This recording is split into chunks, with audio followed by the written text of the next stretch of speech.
Starbucks Corp. and Dunkin Brands are the two largest eatery chains in the U.S. that specialize in coffee. Both companies offer similar coffee options, although different food options, and both have similar overall strategies. Nonetheless, there are key differences in their business models related to scale, store ownership, and branding.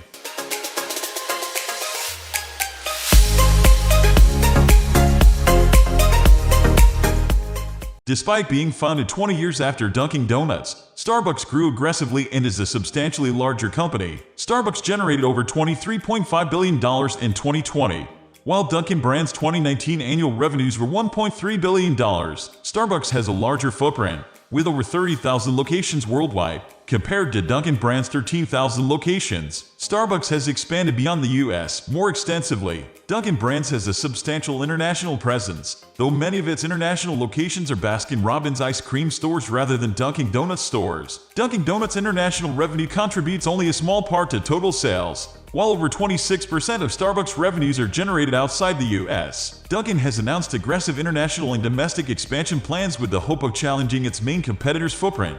But the difference in scale stems from variations in expansion strategy.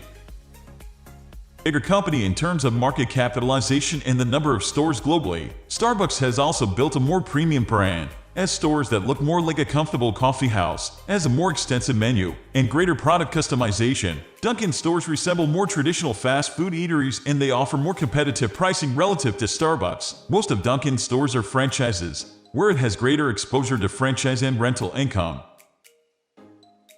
Starbucks brands itself primarily as a beverage provider that offers a more typical coffee house dining experience. Starbucks locations are designed with the comfort of customers in mind. Free internet access and inviting decor are meant to offer a more enticing option for those looking for a place to read, relax, or chat with friends. This also makes going to Starbucks a potential social activity, turning the store into a destination rather than a simple distribution location. This appeals to customers seeking a premium experience. Typically, such customers have higher disposable incomes and are more willing to pay extra for higher quality materials. In economic downturns, people with lower disposable incomes are more likely to alter their consumption habits than people with larger financial cushions. While Starbucks is undeniably impacted by the macroeconomic environment, it is firmly established with a more resilient and less price-sensitive customer base, which helps to dampen the blows brought on by economic cycles. Starbucks has also shifted focus to include more products aimed at afternoon and evening customers. These include small plates and sandwiches as well as wine and beer. Both companies have doubled down on strategic tech initiatives like mobile ordering and delivery,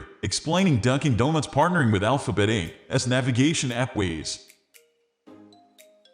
Dunkin' Donuts markets itself primarily as a coffee seller that also offers donuts and food, a fact made apparent by a coffee cup prominently featured on the company's logo and executive management's explicit assertion that Dunkin' Donuts is a beverage company. Despite building an identity as a coffee seller, food is still an important element of Dunkin' Donuts' offering.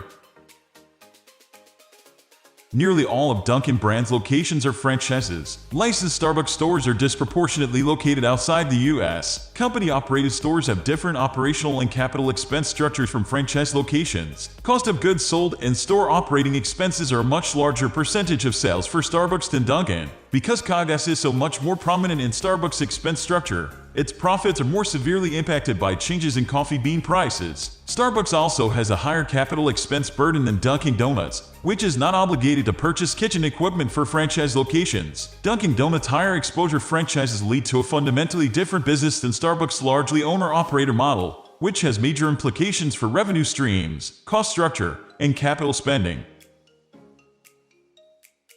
We are going to end this video right away. If you have any query or information to share, please leave a comment below. Thanks for watching.